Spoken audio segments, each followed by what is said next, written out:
Ngayon po ay April 21 and this time gagawin ko naman ay magkukulay naman ako ng buhok ngayon at ang kulay po na gagamitin ko ay ang kulay na light stuffy green blonde.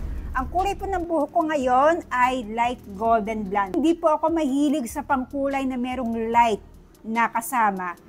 Ayoko po ng ganon, okay? Nagkulay po ako ng light golden blonde nitong February, this year lang. At ngayon ay April, so naisipan ko ulit na magkulay naman na panibagong kulay ulit. And this time, eto nga, light stuffy green blonde, dumating po siya kahapon lang.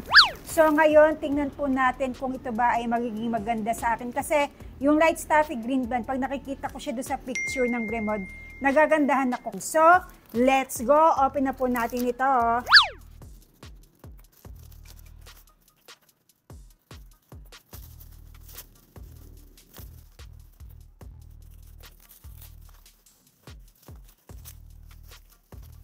Ito siya, ayan.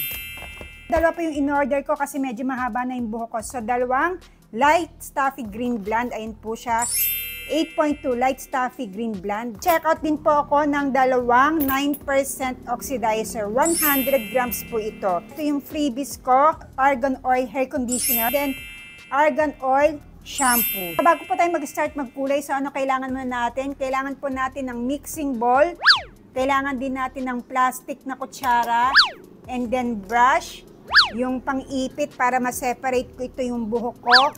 And then, ang pinaka-importante din po ay kailangan po natin ng gloves. Actually, marami ako nakikitang nagkukulay ng buhok na kinakamay po nila yung pangkulay. Naku po, please, gumamit po kayo ng gloves. Bakit? Kasi po, humahawa po sa kamay ang pangkulay, kaya po dapat mag-gloves po kayo. Mag-start na po tayo, mag-change lang ako ng aking damit and iipitan ko na po ang aking buhok. Palitan po ako ng damit at ayan, nakaipit ng aking buhok. So ngayon ay mag-start na tayo mag-mekos-mekos ng pangkulay. So dalawang pangkulay po ito, dalawang light stuffy green blonde at dalawang oxidizer, 9%. Bakit nga ba 9% ang ginagamit ko? Kasi po, pag madalas na po kasi kayo nagkukulay ng buhok, 9% po talaga ang advisable na gamitin po na oxidizer. Pag 12% po kasi, mas matapang po kasi yung oxidizer na gano'n. So, ako po, ayoko naman po masyado mag-dry ang aking buhok. Kaya po, tuwing magkukulay po ako ng buhok, ang like ko pong ginagamit ay 9%.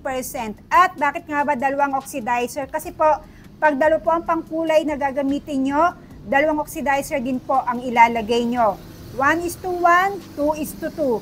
Kung isang pangkulay po ang gagamitin nyo, isang oxidizer po ang ilalagay nyo. Pag dalawa pong pangkulay ang gagamitin nyo, automatic po, dalawang oxidizer po ang ilalagay nyo. And mag-start na po tayong magmekos-mekos ng pangkulay.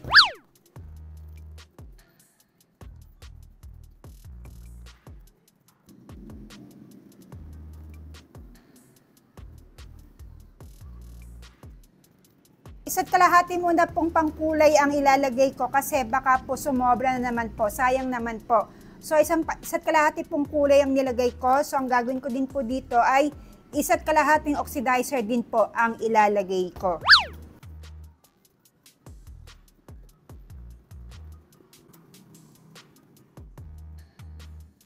At eto po, imekos-mekos na po natin mga insan.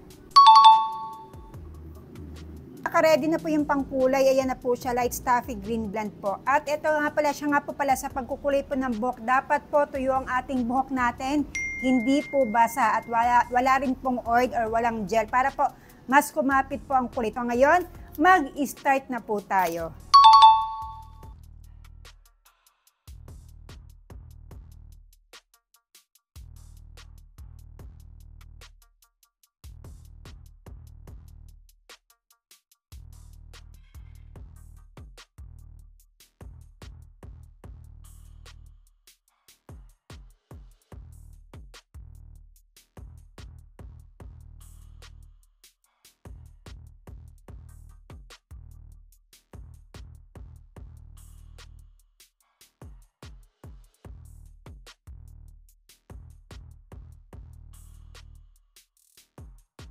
Ito po, nakulayan ko na po ang aking buhok at ang oras ay 3:35 na po ng hapon. So, babanlawan ko yung buhok ko ng mga bandang alas 4 po. A few moments later. So ito po, banlawan na po dahil 4 o'clock na po ng hapon. Let's go!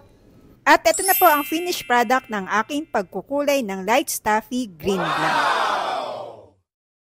The next day. So ngayon po ay Monday at ayan, kapaplansya ko lang ng aking buhok. At ito na po yung kinalabasan ng light stuffy green blonde. So may pagka-green siya, ayan po siya. Ayan. Actually, hindi ito ang ine-expect kong kulay. Ang ine-expect ko ay may pagka-blonde siya na may pagka-green. Pero hindi ko inaasahan na as in kulay green ang light stuffy green blonde. 8.2 light stuffy green blonde po ang kulay ng aking buhok. At ang dati ko pong kulay ay eto, 9.3 light golden blonde. Tapos pagkukulay ko ng buhok, first time ko nagplansya ng buhok. Tapos tinignan ko kung magda-damage ba yung buhok ko. Pero hindi naman. At ito yung maganda dito sa Bremod kasi kapag kinukulayan nyo yung buhok nyo, sa halip na mag-dry yung buhok natin, nakakatulong pa siya para lumambot yung buhok natin. So ito yung gustong-gusto ko dito sa Bremod na ganito. Sa mga magtatanong din na gaano katagal yung kulay dito sa buhok ko, actually permanent ito, hindi po ito natatanggal, hindi po ito washable. Kumbaga, yung tumutubo lang ang mag-iiba ang kulay. Pero ito, hindi po siya natatanggal, permanent na po yan. So ito po yung maganda dito sa Bremod. Ayan. So, sa mga gusto po magkulay ng light stuffy green blonde, ito po ang itsura ng light stuffy green blonde. Ang lakas niyang maka-nature. Ayan. At ayan, sa mga gusto po magkulay ng buhok, marami po kayo mapapagpilian dito sa Bremod. Kaya ano pa iniintay nyo? I-click nyo lang po ang yellow basket.